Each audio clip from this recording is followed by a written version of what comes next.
16 जनवरी से प्रदेश में टीकाकरण शुरू किया गया। वहीं पहले दिन 60% लोगों ने पूरे प्रदेश में टीकाकरण लगाया। इस वक्त हमारे साथ अरुण डाबके जी हैं। पहले दिन टीका इन्होंने भी लगाया था। इनसे जानते हैं किस तरह से अभी इनका स्वास्थ्य है, किस तरह से इनकी डेली रूटीन है और क्या कुछ असर देखने को मिला है टीके लगाने के बाद। इनसे बात करें। सबसे पहले सर, ईटीवी भारत में आपका स्वागत है। थैंक यू, धन्यवाद। सर, आपने 16 जनवरी को टीकाकरण जब सबको लग रहा आपने पहले लगवाया था, किस तरह का आपका स्वाद कुछ अंतर देखने को मिला है कुछ उसको लेकर? मैंने जो ये सोच के लगाया कि बहुत लोगों में एक अंधविश्वास या डर था कि कहीं टीकाकरण से उनको कोई परेशानी न हो जाए, जो कोविड से भी ज़्यादा परेशानी वाली जो ये शंका बहुत हद तक सही भी मानी जा सकती है।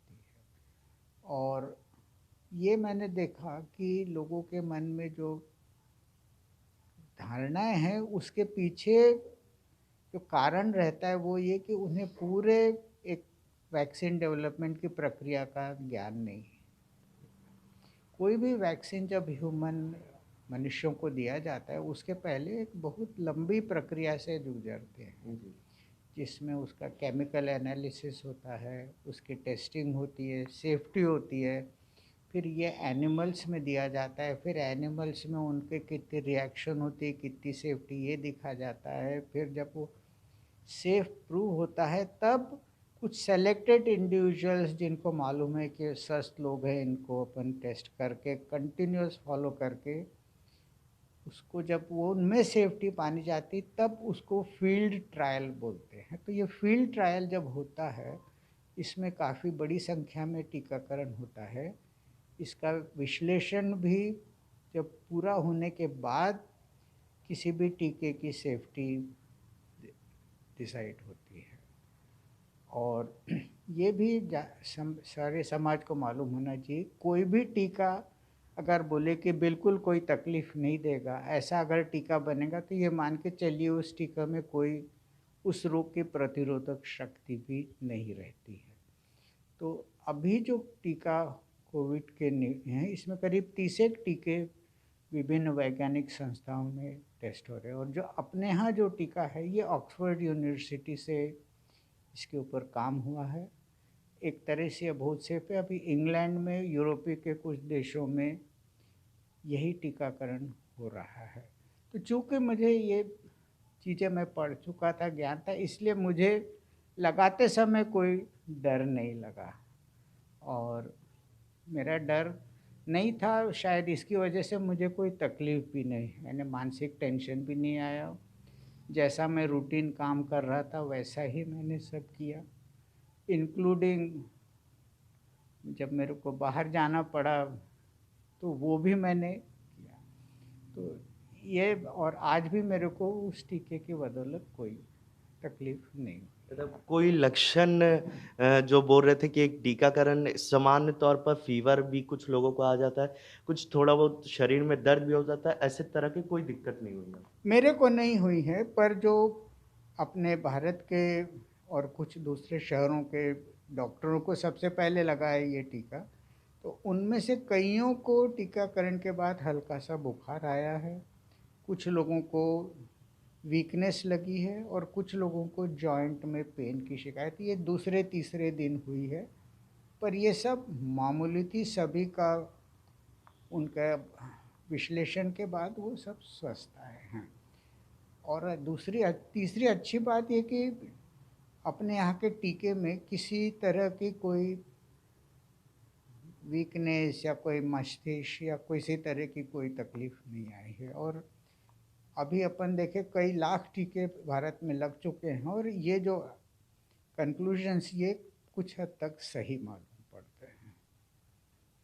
सर, पूरे देश में बात की जाए तो लगभग 17 दिन हो गए हैं। हाँ 35 लाख से ज़्यादा लोगों को टीका लग चुका है। जी। वहीं अगर प्रदेश में बात की जाए तो प्रदेश में 60% कुछ आंकड़ा है टीकाकरण का हाँ इन 17 दिनों में। हाँ। तो 40% ऐसे लोग हैं सर जो लगभग नहीं लगाने जा रहे हैं टीका। तो उनको किस तरह का डर है कुछ या किस तरह के से देखते हैं उसको? नहीं, ये डर कुछ हद तक मैं सही मानता हूँ, क्योंकि जब भी कोई नए टीका या नया एंटीबायोटिक, नई दवा आती है किसी रोग के लिए, तो सबसे पहले ये शंका होती है ऐसा तो नहीं है कि ये असर कम हो और कॉम्प्लिकेशन ज़्यादा हो। तो ये कुछ हद तक सही भी मैं मानता हूँ, पर अगर इसको अगर दूसरे पहलू को देखें तो ये मान के चलना चाहिए कि जब पूरी प्रक्रिया हो के, जिसमें कि फेज़ 3 ट्रायल भी बोलते हैं आप, जिसमें कि वो फील्ड में टेस्ट होता है,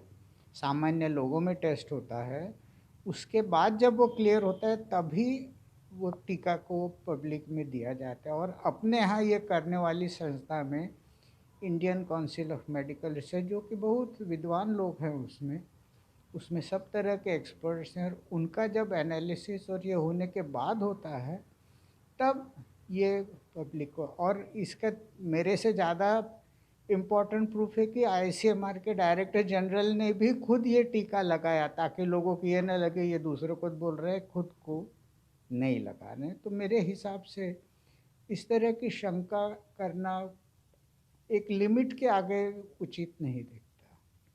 तो सर कोरोना जैसे ही पूरे विश्व में महामारी के रूप में आया है, हाँ। सभी डॉक्टर, सभी इंस्टीट्यूट के लोग वैक्सीन बनाने में लग गए। लेकिन अभी हाल ही में देखा गया है कि ब्रिटेन से हम्म, नया वायरस जो है वो भी भारत में आ चुका है। कुछ ऐसे केसेस हैं जो पाए गए हैं। हम्म। तो जो कोरोना की सर जो अभी वैक्सीन बनी है, क्या उन जो अभी नए मामले जो आए हैं, उनके लिए भी ये वैक्सीन फ़ायदेमंद है? हाँ, ये बहुत महत्वपूर्ण प्रश्न है, क्योंकि इसके पहले सबसे पहले इस चिंता के ऊपर ब्रिटेन में ही काम हुआ, क्योंकि उनके यहाँ ये टीकाकरण चल रहा था और ये नया स्ट्रेन भी उनको दिखा। और इसमें ये देखा कि नया जो कोरोना वायरस का स्ट्रेन है उसमें कुछ चेंजेस पुराने से आए हैं, पर बेसिक जो पुराना स्ट्रक्चर है वो बदला नहीं है। और ये वैक्सीन जो अभी लगा रहे हैं अपन, ये नए स्ट्रेन को भी प्रोटेक्शन देगा। ये ब्रिटेन की स्टडी में कंफर्म हुआ है, और इसीलिए अपन ये मान के चलते हैं कि अगर कुछ नए म्यूटेंट स्ट्रेन आते भी हैं तो ये वैक्सीन की इम्यूनिटी उनसे भी प्रोटेक्शन देगी। अच्छा सर, कोरोनाकरण का टीकाकरण जो है वो चल रहा है, लोग जा रहे हैं लगाने के लिए। एज़ अ डॉक्टर आप लोगों से क्या अपील करना चाहते हैं? नहीं, लोगों से मैंने यही कहना है कि अपने समाज में दो तरह तीन तरह के लोग होते हैं। एक तो रहते कोई बात नहीं यार, मैं तो चला जाऊंगा, देखा जाएगा। दूसरे बहुत शंकालु रहते, जिनको हर चीज़ की चिंता रहती है। तो मुझे ऐसा लगता है कि जब भी इस तरह की शंकाएं आए तो सही जो उसके रिसर्च पेपर्स हैं उनका अध्ययन करके, या जिनने किया उनके साथ चर्चा करके उसके निवारण होना चाहिए। और ये भी मान के चलना चाहिए कि जब तक टीकाकरण पूरे समाज में, जिसको कि बोलते हैं 70-80%, 80%, 70-80% नहीं होता है, तब तक जिसको अपन बोलते हैं ना, हर्ड इम्यूनिटी नहीं आएगी। मतलब उस समाज से वो बीमारी विलोपित नहीं होगी। तो इसलिए इसमें अगर अपने यहाँ के वैज्ञानिक, अपने यहाँ के विद्वान लोग ये समझते हैं कि ये टीका सही है और इसमें कोई ये नहीं है, तो इसमें अपने को पूरी, जिसको बोलते हैं ना, शक्ति के साथ इस प्रोग्राम को सफल बनाना है। नहीं तो क्या होगा, आधे अधूरे में करोड़ों का नुकसान होगा, करोड़ों नए केस आएंगे और एक कन्फ्यूजन की स्थिति होगी जो नहीं होनी चाहिए। और ये कई बार शंकाएं का कोई एंड नहीं है। पोलियो वैक्सीन 1995 में अपन चाह रहे थे कि देश से ख़त्म करें, जिस दिन पूरे देश में चालू किए यही शंका है ये नपुंसकता पैदा करेगा, इसमें ये होता है। और कई बार टीकाकरण के बाद नॉर्मल बीमारियां होती हैं, इन लोगों का टीकाकरण से हो गई। ये शंकाएं हैं, पर इनको एनालिसिस करके क्लियर कर सर। तो अगर अपने को, चूँकि बहुत ह्यूज अमाउंट है, अपने यहाँ की पॉपुलेशन ज़्यादा है, और अगर अपने यहाँ ओवर क्राउडिंग बहुत ज़्यादा है, हर गली में अपने यहाँ हज़ारों लोग रह रहे हैं, तो इस टीकाकरण की सफलता से ही इस रोग की कंट्रोल होगी। आज तक इस वायरस के लिए कोई केमिकल दवाइयाँ जो भी आई हैं वो 100% उपयोगी भी नहीं है और सेफ भी नहीं है।